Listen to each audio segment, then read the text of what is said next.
Hi everyone, it's Hans here, the founder of Cappuccino, and welcome to this latest episode of Flat Whites and Insights, a podcast created to allow a space for open, honest and vulnerable conversations with real people, all over a beautiful cup of coffee. We're here in my home, so I'll be providing the flat whites, and my guests, they'll be providing the insights. So grab a coffee for yourselves, take a moment, and I hope you enjoy this latest conversation. Thank you, take care, and enjoy.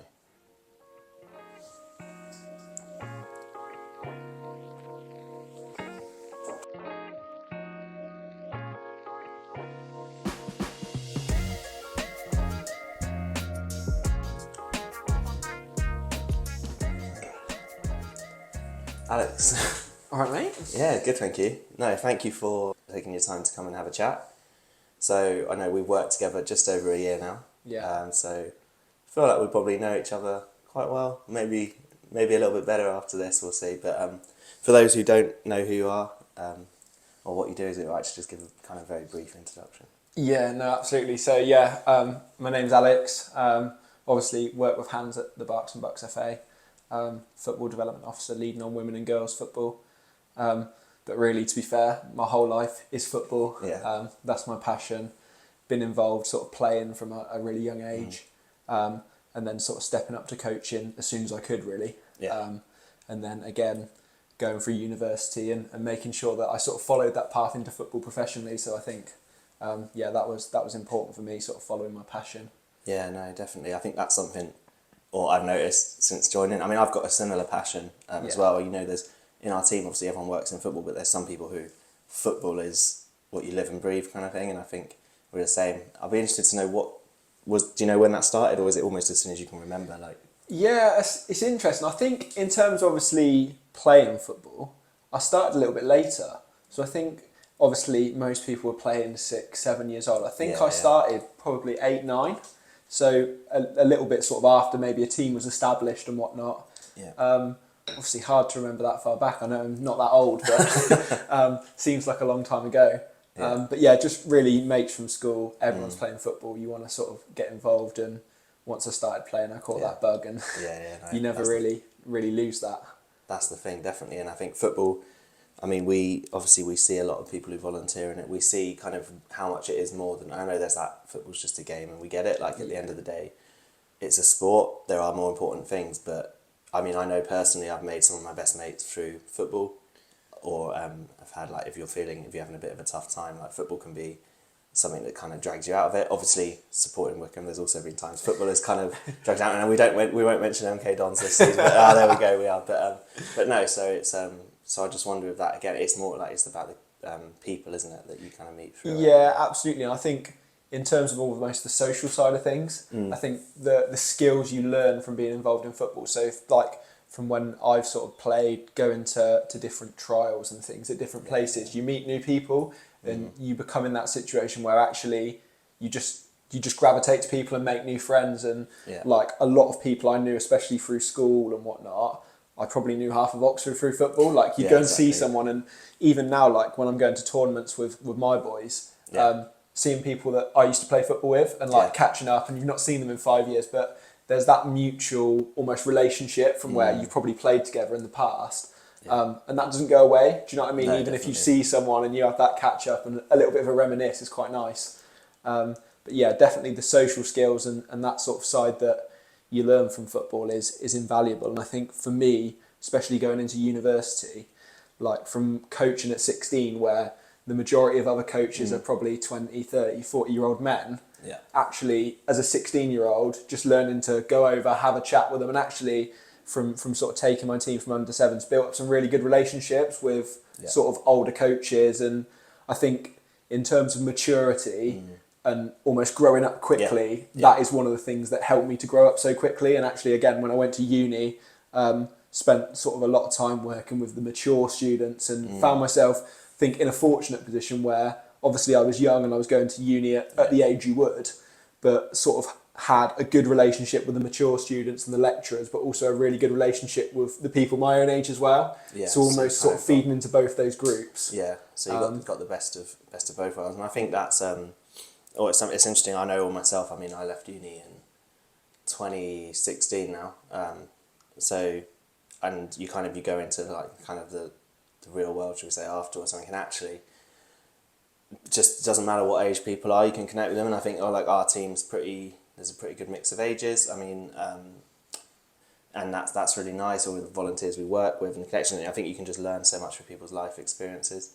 Yeah. I mean, we've got it's one of the older guys in our team who. And obviously the nature of this podcast and Cappuccino, I talk about mental health a little bit and stuff. And I know when I came back into work after having a bit of time off, and I'll touch on that, but he took me aside and basically just didn't have to, like took time out of his morning. I think it was actually when we were both going to get our morning coffee. Of course, we were going to get our morning coffee, and he was in the queue, and he spotted me, and it was probably the week after I came back. And I haven't really shared this with anyone else in the team because I felt I didn't need to, but he spotted me and just kind of the general like nod and stuff, and he could easily have just gone back to the office and we'll see each other, but no, he kind of waited afterwards, and I kind of got my coffee, and then we kind of walked back together slowly at his pace.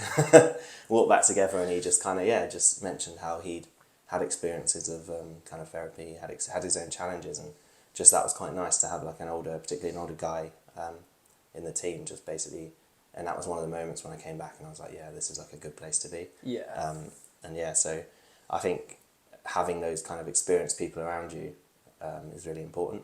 Yeah, and I think we benefit from that. I think as a team, we are an organisation. I think we are fairly sort of savvy and tuned into mental health, and I think it is a good environment and atmosphere to talk. I think what you've mentioned perfectly there and hit the nail on the head is actually, whilst you can create a really nice environment to talk, it's actually those one-to-one conversations that are probably where you get the most out of it, because you feel like you almost both create the safe space, and then you can talk about things, whereas in the group it's a little bit more difficult, doesn't it? Because you're not talking to people on a one-to-one basis. You kind of feel like you're scanning the room as you're talking. Yeah, and sometimes, again, people, when there's a group, some people, maybe there's things you'd want to share one-to-one that you wouldn't want to share. Yeah.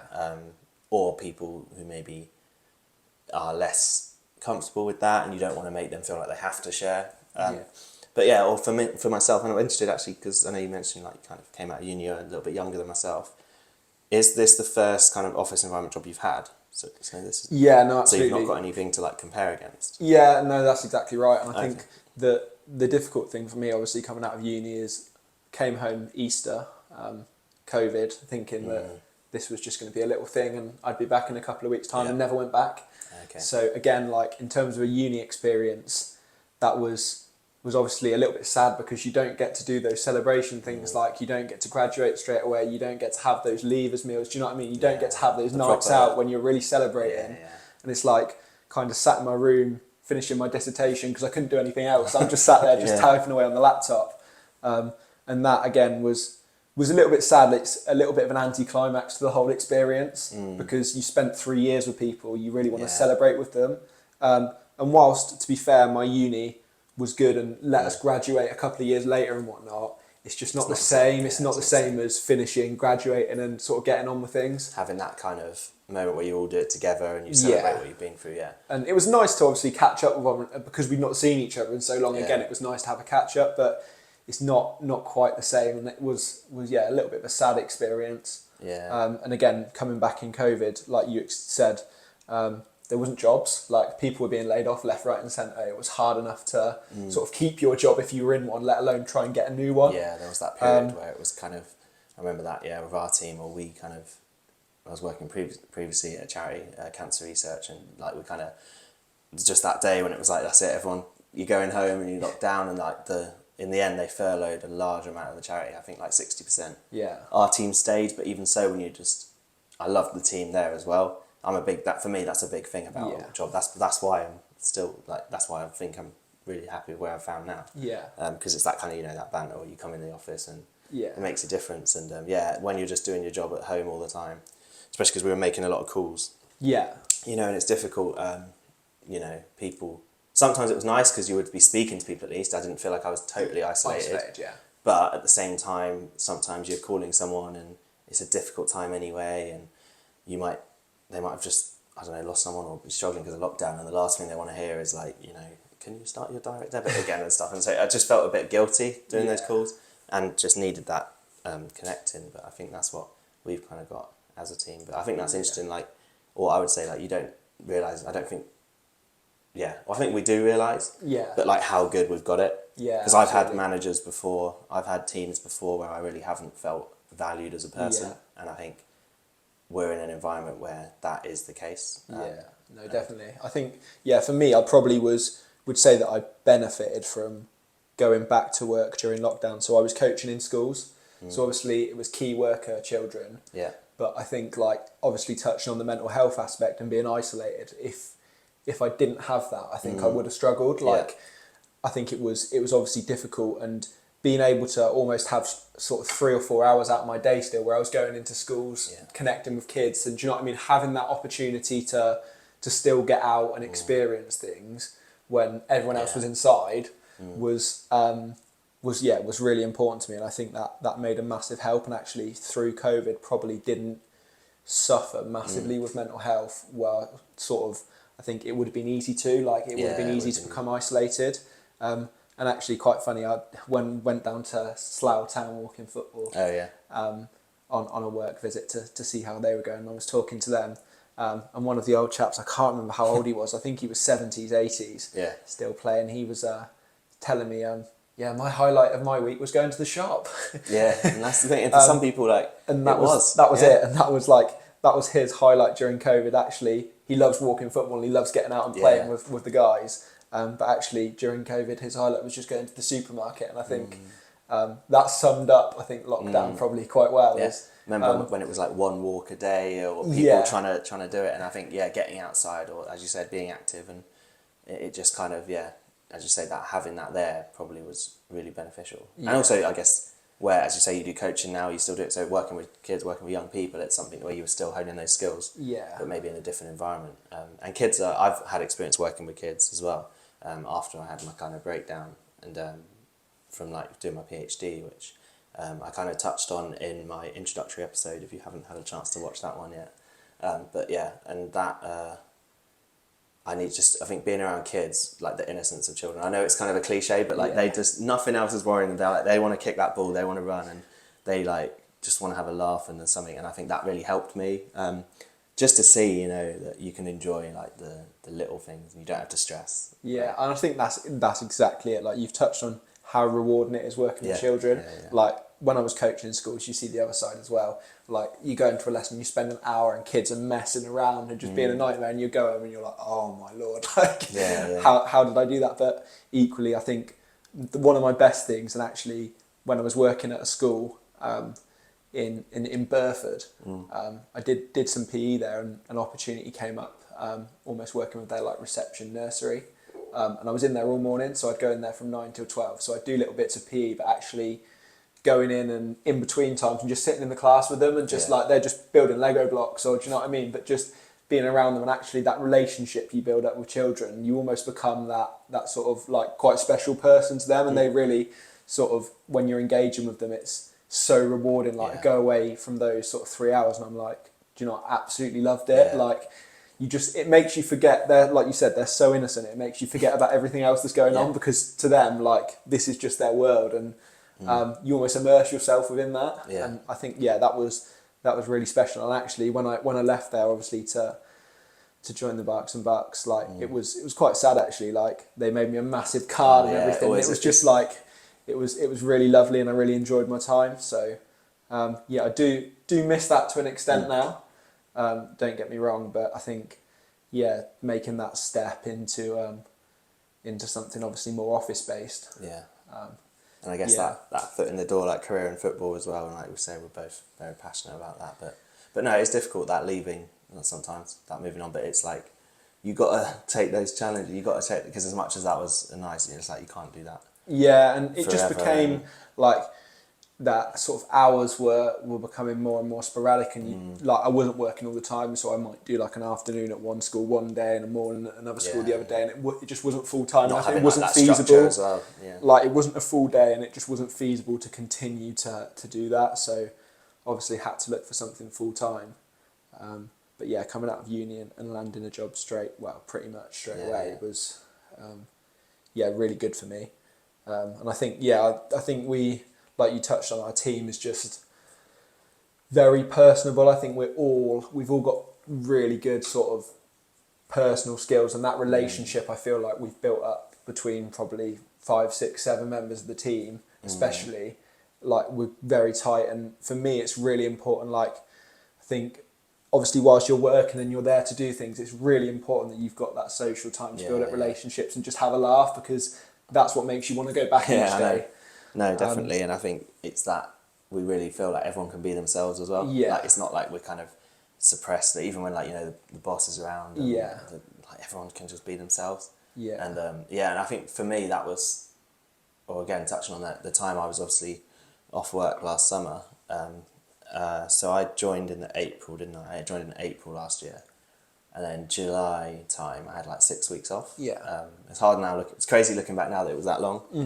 6 weeks, but I remember. So I didn't really, and I can remember almost not feeling embarrassed or a little bit like guilty maybe, because, you know, you've just joined, and then, like, you know, the team, like, I don't know, there'd been a bit of hype about, you know, this well, someone coming on board and being able to do it, and then you kind of are there for a few months and then you go. But I think, or I've got this with me, so for those watching on the video, it's just like a hope you feel better soon card. But to me, like, this is actually quite nice because the message is in there. I'm not going to read them all out, but like the message is in there, like you can, like, people knew. I think most people knew it was to do with my mental health. I didn't explicitly say, but probably again through the fact I've got the Cappuccino platform and I talk about it, it's not something that I kind of try and hide. But the fact some of the messages are talking about that, and, you know, I'd only been there 2-3 months, sorry, and it just felt like they were genuine. And I know, I think, like, you dropped it off around the house. That day, I mean, probably says the state I was in. I think I was in bed those days. I think, I remember Fred, my partner, just saying like, "Oh, there's someone at the door with a card." But yeah, things like that, considering I hadn't been there long, like, just kind of sum it up. And I think that was, again, then when I came back and our colleague kind of had that coffee with me, it just, you know, because I was very close to, I don't know if I said this, I was very close to handing my notice in when I was off. Yeah. Because almost that, maybe it's not for me. Maybe, you know, I've only been there such a short time and I've gone off, and then everyone's going to, you know, I'm going to just be a bit awkward coming back in, because it's like, you know, 6 weeks. And then even like when it came to like probation ending, and obviously my probation was going because I've had that extra time. But I had a good meeting with the manager and stuff, and I'm actually so glad now that I didn't. Because now, like, it's like the team, but the team's tight knit. Yeah, definitely. No, and it would have been a shame. I think, like, you won't know this, but like when you first went off, no one really knew why you were off. So like, and Liz didn't explicitly come out and say it. Do you know what I mean? But I think the longer it went on, like, I've always been the same. Like, I think especially within the team, like, a message means the world. Like, so even if someone's off a couple of days or off ill, like, for one day, I'll always drop them a message and say, like, "Are you all right? And is there anything that I can do?" and stuff. Because I think, like, that's really important. And again, I think it's even more important, I think, when you're part of a close-knit team, because actually it's even then worse to be isolated from that team. Yeah, because you feel, you know, they're so close-knit, and what am I going to be missing out on almost? Or am I still going to be part of that tight-knit group when I come back? Yeah, exactly. So I think that sort of, like, things like that and the sort of messages are really, really important. And I think, obviously, you mentioned Liz, and I think credit to her, because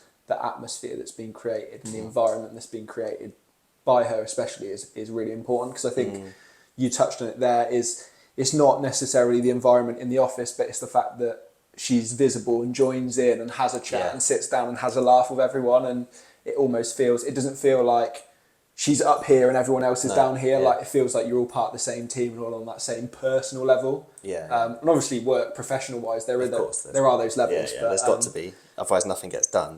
But it's just on that personal level, everyone's on the same keel. Which is really nice. And I think that's really important. I think I'm not sure. I think you won't know this because this was probably before you started, but I think I'd been in the role maybe 2-3 months. And to be fair, I was really struggling. I think I started in the September, so I just sort of settled in, and November happened, and sort of personal circumstances, had a breakdown in my relationship, and then found out my mum had cancer. And fortunately that sort of got sorted and absolutely Yeah, fine absolutely. now. Yeah. But again, like struggled through that period, and I think again you talked about the support that people offered and whatnot, and I Yeah. think not a lot of people knew. But again, that support and like check-in wise, people were really really good. Yeah, like those who did know, because again, it's your news to share, and also Yeah. I'm sorry to hear that tough time, man, and yeah, sometimes it's when things always seem to come at the same time, don't they? It's like Yeah. you feel like you're just going through one thing, and then something knocks you, and then And that's exactly something it. else, and it's but yeah, having that team and that guidance. And I think really for me, nice. like the worst thing was probably not necessarily like every single day, but it was those bigger days. So like even things like Christmas, New Year, when you're sort of sat there on your own. Do you know what I mean? And there's probably those difficult times that you're actually thinking like, do you know what, I'm really struggling. But I think again, like the support that had at work was important. And again, coming into the office and actually probably from the outside to everyone else, nothing changed. Like because I'd be the same sort of person I always was. Like, and I'd have that sort of personality in the office, but I think away from that was when I was struggling. And I think again, almost like I think what I'd say, like you're really good at almost showing that, and sort of I think that's important and probably something that I'm not very good at. I'm very It's that kind of like showing showing the emotions emotion stuff. and Yeah. sort of showing what you're feeling, whereas I sort of do my best to put on that front and be exactly the same person to everyone else, so no one thinks there's an issue. But I think then it's when I'm home on my own and when I spend that time alone that actually then I crash down and give myself take the time mask to off. exactly. Yeah. And I think to be fair, like that's no one's fault, and it's not testament to the environment or anything. It's more down to just me and that. Yeah, no, that I sort think I can very much relate, because I mean, in terms of, I mean, it took until I was 22 and until I had my kind of breakdown. It took me to basically be on like having suicidal ideation to really realise, hang on a minute, like this isn't okay. But the thing is, I think you mentioned there about keeping that same exterior and wanting to be the same for everyone else. I think I had that so much to the extent that I didn't even realise I was unwell. Yeah. Because you think like you want to convince yourself as well. Yeah. So I've had like people who are in the labs working with me, or my professor at the time, even my housemate, they wouldn't have known that I was struggling. And I've had people ask me, oh, how would they not know? And I just say like, I didn't know. Yeah. I didn't know until that I just had one day off. While I was feeling tired, I had one day off and I never went back in the lab again, because my body just, when you allow yourself to like stop. Yeah. But I think what's good though, or what you're saying, like being aware of like that is how you are, because I think as long as you're aware of that, it's good. But I think I've struggled initially. Why I struggled as well when I first started, and what probably led to me being off last summer, is I'm so used to environments that aren't. I was so used to some environments where weren't maybe so supportive and open, that the support network was there, but I didn't allow it to be. I didn't allow myself to be supported, because I was like, well, I'm new. I've got to show that I know what I'm doing. Don't want to kind of make everyone put a burden. So but I think that's and I think I can see it almost in, or like just that we're probably two of them maybe like a bit louder in the office, and because you want to keep that good vibe, because it's difficult, because as much as we say, oh, you want to talk and share how you are, if you come in the office and you don't want to you don't want to feel like you're bringing the mood down sometimes, because it's like not everyone wants to necessarily come down with it. But I think, as you say, it doesn't have to be in the big group, but as long as you've got those people.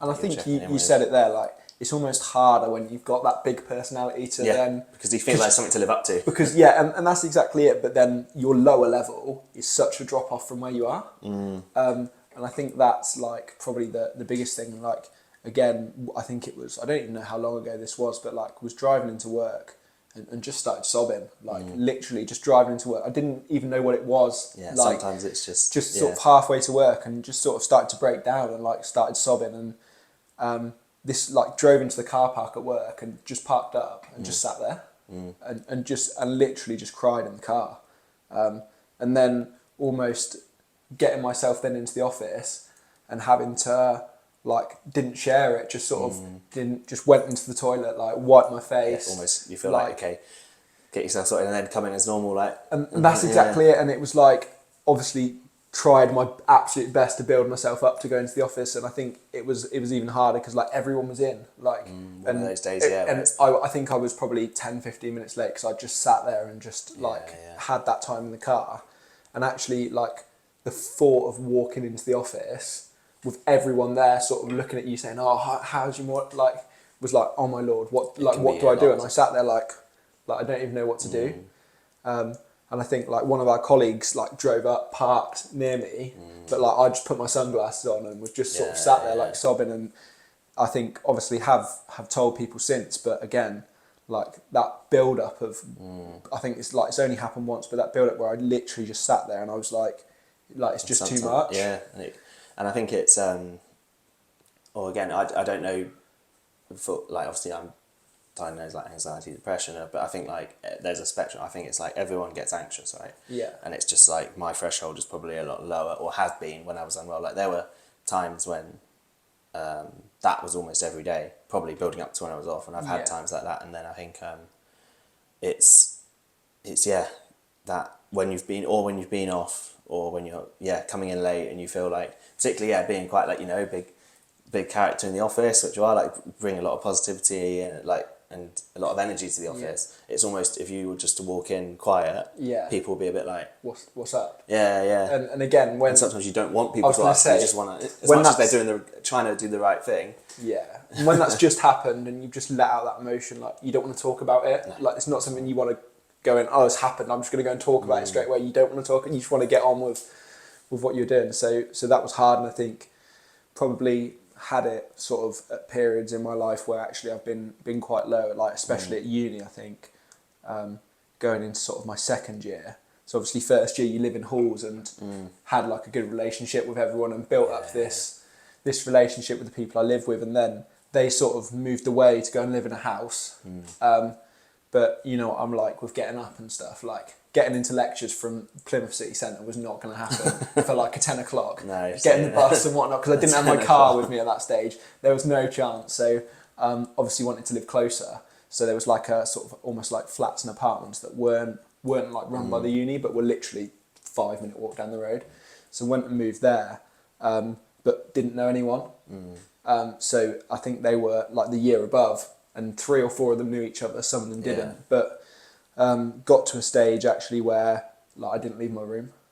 So the only times I would ever leave my room is if I knew they were out, or at like dead of night, because I knew no one was going to be around. And that became really difficult because actually like the kitchen was almost the communal area. So it was like rooms and rooms, and then you had the communal kitchen and like with a TV and whatnot. And obviously had my stuff in my room. So I had TV and whatnot. So it wasn't like, do you know what I mean? It's not solitary confinement. No, but still it's that social connection. I think that's what people found during lockdown, like when you had that old boy saying about going to the shop was his favourite thing. It wouldn't have been the action of going to the shop, it would have been the action of interacting with people, and it would have been the social connections that he would have got. And I think it's very easy to, as well, when it becomes like habit, it's then the longer you're in that environment, the harder it is to then come out. That's exactly it. Like I got to the stage where like I wasn't eating properly because I wouldn't dare go into the kitchen to make food.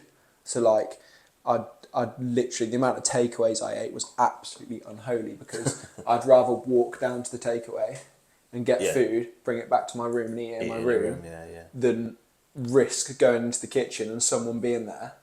Because like the thought of that was like crazy for me, and was like, made me feel so anxious. Feel intrusive, can't and it? That's exactly you it. Want your own space, and that sort of anxiety that I built up was crazy. And I'd got to the stage where I probably went 6 months without going into the kitchen, and not making any food. Like I'd have bits of food in my room, and I'd have like snacks and stuff, but I'd eat at uni, or I'd eat. Do you know what I mean? So I didn't have to go in there.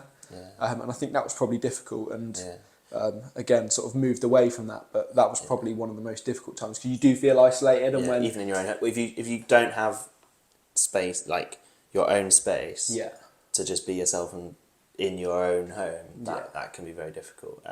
Out of interest, interesting question: if you were in that environment now, do you feel that the same depends on the people, or just more that not having your own space? I think like I mean probably would deal with it maybe a little bit better, but again like still sort of that anxiety of seeing new people and whatnot. But I think the difficulty is when you're at uni, as I'm sure you appreciate, there are times where you've got a lot of free time.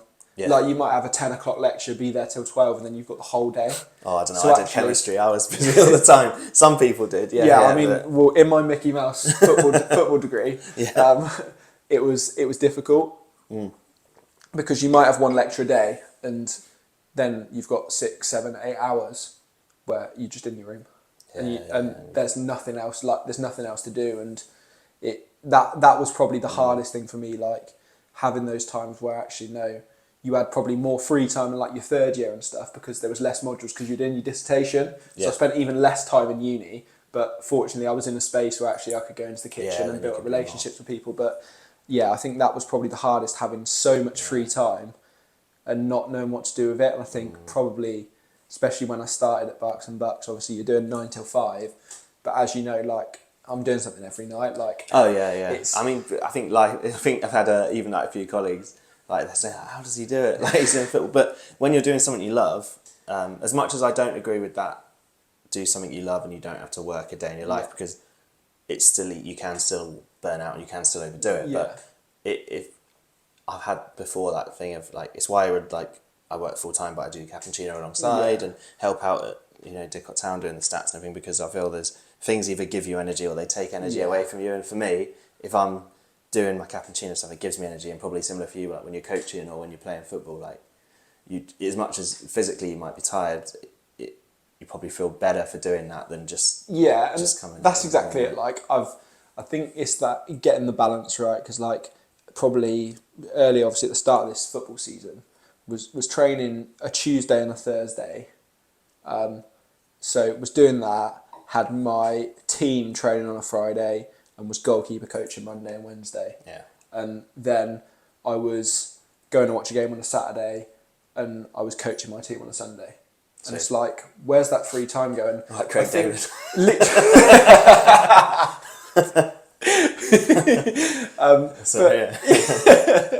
But it is energy sapping to an extent.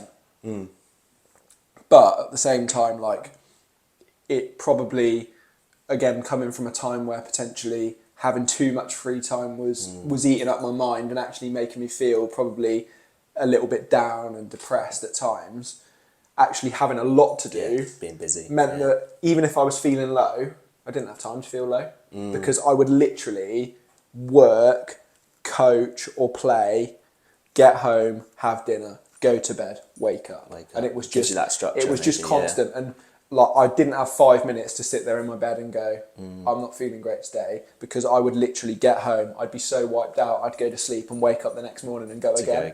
And I think like a lot of people have said to me, like, you need to get that balance right. Like, whilst obviously that helps, you need to have a day to yourself. Yeah, you've got to have, and I say about it like self-care and stuff. And I think again, that's where it was burnout that I struggled with the PhD, because I was working, and probably I was working so hard because I didn't want to be in my own head. And as much as that can be good, I think the worst thing to do, like you say, if you're feeling low, is like you can wallow in it. And I think, and that's almost what is probably challenging. I know for myself, when I have my periods of depression and I'm low, if I'm like bedbound or I don't have the energy to go out, I almost get more frustrated because I'm like, oh, I want to be doing something. I want to be,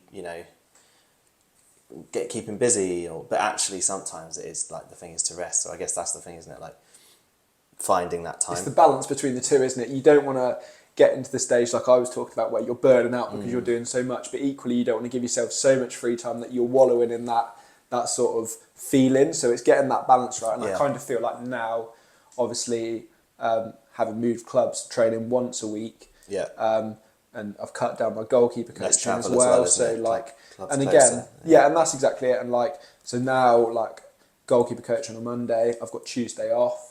Like I train on a Wednesday, I've got Thursday off, and then I coach on a Friday. And although I'm playing on a Saturday now and coaching on a Sunday, having those 2 days in the week are invaluable because I get that time to relax and have that. And I think, again, like I've talked about, the weekends now is almost my struggle at times, where I finish on a Friday. I'm like, especially if you've got a game at 3:00, got to be there for 1:30. You go into like Gloucester, leave at 12:00. So actually wake up probably 10:30, 11. Have something to eat, go straight to the game, get back 7, 8 o'clock, wake up, Sunday morning, got a game of football. Yeah. And then Sunday evening, you get that little bit of rest period, but then straight away you're back to work on the Monday. Yeah, yeah. And I think, obviously, especially if you're busy at work and you have a really long week, that weekend can be very draining. Sometimes you just need that time, don't you?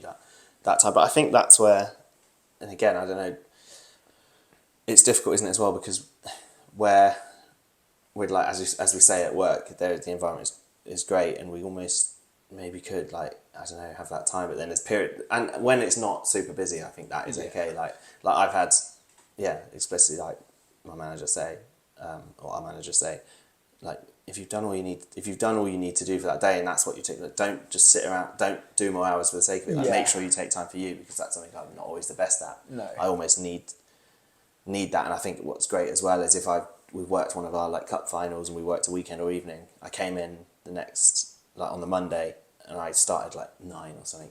She'd already logged on there and messaged me, what day are you taking toil? So it was like almost that nudging me, because knows probably what I'm like, and I might be like, oh, I'm busy, I won't bother, I'll carry on. Yeah. But again, it's that balance, isn't it? And that's exactly it. And I think that is probably the most important thing, is actually not feeling guilty about taking time back, because I'm exactly the same. Yeah. Like I used to never want to take holidays. Like Fred, my partner's had to like almost sit me down and say, we're booking in your holiday. That's why all mine are booked in for the year, because otherwise I'll be like, oh no, I don't. Oh no, I won't. Yeah. Like the 6 months that I was doing my PhD, I was probably working 7 till 7 and I didn't have a day off. Yeah. And I was working most weekends as well. So no wonder when I stopped, my body like really stopped. And but I didn't check myself. But then at that point, like I'm saying about environments, I think if we were doing that we wouldn't get away with that at work, because our line manager or someone else would be like, mate, just, he's off. It's only, it's only this, it's only that. Like at the end of the day, it's just a job. Yeah, and that's exactly it. And I think that's the big events. Like obviously had the Women's Euros last year, and I was working pretty much like everyday trips to Milton Keynes, and like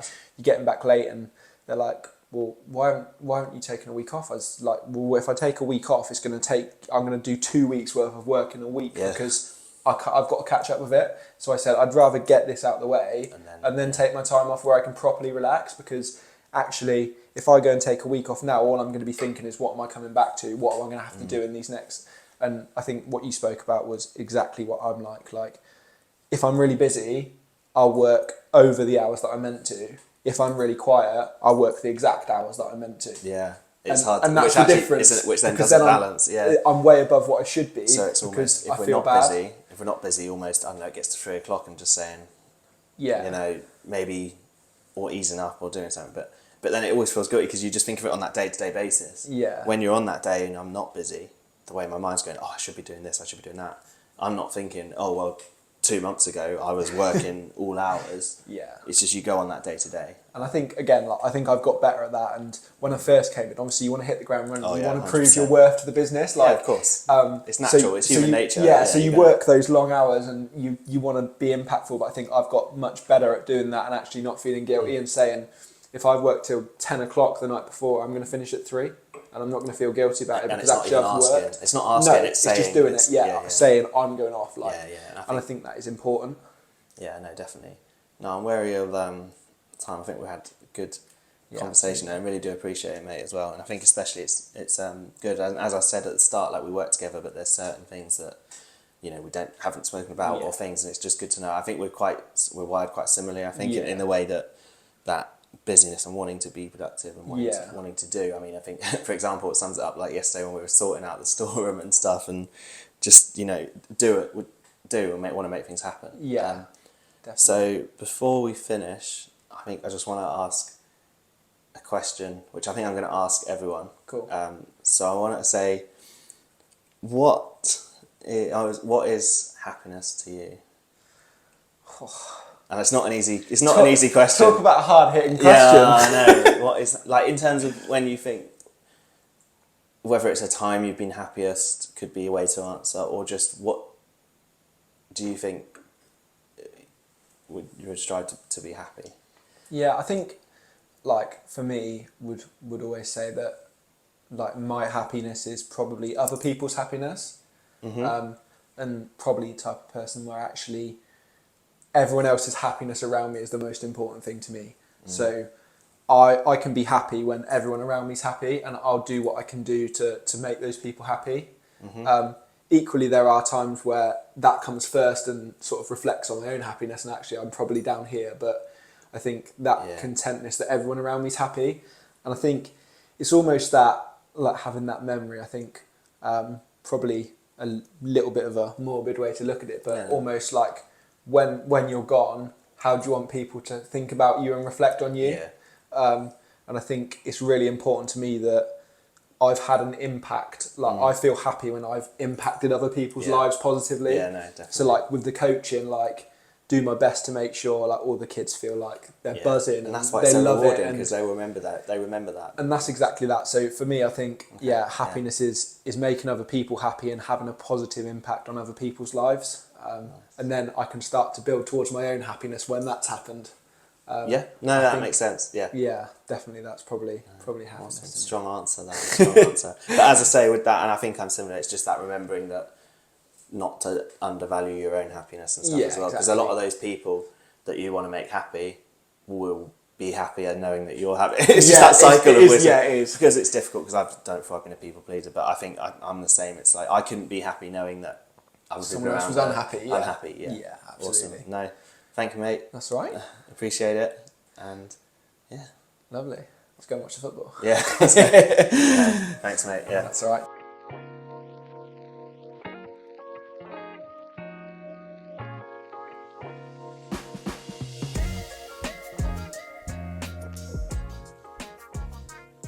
Thank you so much for tuning in to this latest episode of Flat Whites and Insights, and I really hope you gained something from that conversation. I know I certainly did. It would mean a lot if you can like and subscribe on whatever platform you may be watching or listening on, but also if you head over to Instagram and give me a follow at Cappuccino. This is the best place to contact me, but also see the latest developments on the platform as we look to increase awareness of mental health through my passions for coffee and football. In addition, if you've heard something that you can relate to or you want to talk about a little bit more, feel free to message me on that platform.